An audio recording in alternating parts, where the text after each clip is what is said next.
మనశ్శాంతిగా బ్రతకాలంటే సమాజంలో కావాల్సింది ఒక మంచి తోడు.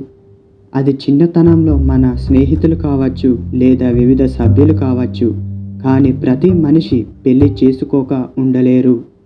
కారణం మంచి తోడు.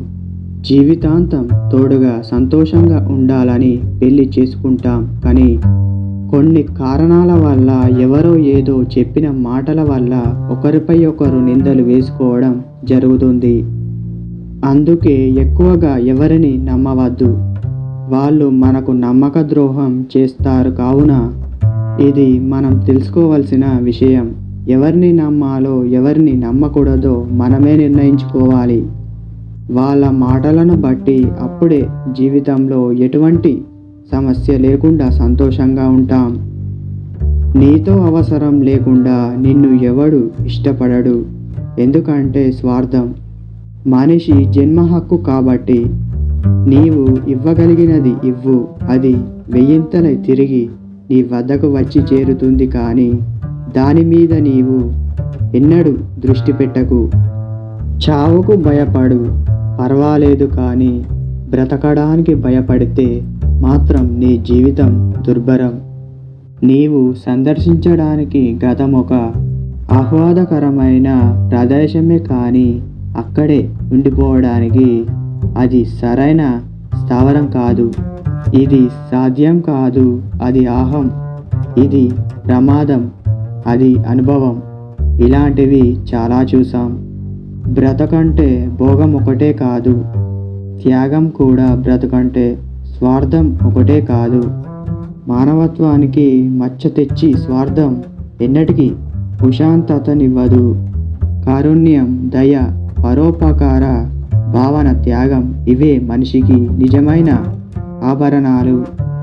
ఉప్పుని కూరలో వేస్తే రుచి వస్తుంది కదా అని పాలలో వేస్తే పనికి రాకుండా చేస్తుంది. పదార్థాన్ని బట్టి అవసరము, పనిని బట్టి ప్రాముఖ్యత ఉంటాయి. కనుక నువ్వు ఎంత గొప్పవాడివైనా నీ అవసరం లేని దగ్గర మౌనంగా ఉన్నప్పుడే నీ విలువ పెరుగుతుంది. జనం దృష్టిలో మంచి చెప్పిన వాడినే ఎవరు పట్టించుకోరు. సూటిగా మాట్లాడే వారి మాటలు ఆసుపత్రిలో వేసే సూదిల్లానే ఉంటాయి. మొదట్లో నొప్పిగానే ఉంటుంది, కానీ ఆ నొప్పి మనల్ని బాధ పెట్టడానికి కాదు, మనల్ని బాగుండేలా చేయడానికి. ధనము లేనివాడు కాదు దరిద్రుడు, ధనము ఉండి గుణం లేనివాడు దరిద్రుడు. చూసి రమ్మంటే కాల్చి వచ్చాడు అని అందరూ హనుమంతుడిని అంటారు. కానీ ముందు ఆయన తోకని కాలిస్తేనే లంకను కాల్చాడు అని ఎవరు అనరు. మనుషులు కూడా అంతే. ముందు వాళ్ళు ఏమన్నారో అది చెప్పరు.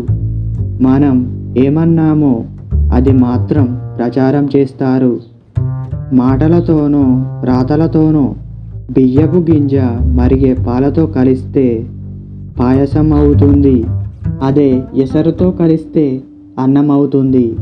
అదే పసుపుతో కలిస్తే దీవించి అక్షింతలవుతుంది.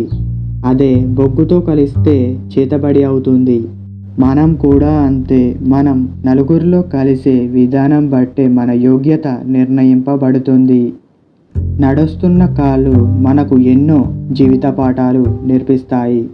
ముందున్న ఉన్నానని వెనుకున్న కాలిని అవమానం లేదు. తను వెనుకబడ్డానని. ఎందుకంటే ఆ రెంటికి తెలుసు వాటి స్థానం క్షణాల్లో మారుతుంది అని. మన జీవితం కూడా అంతే మిత్రమా.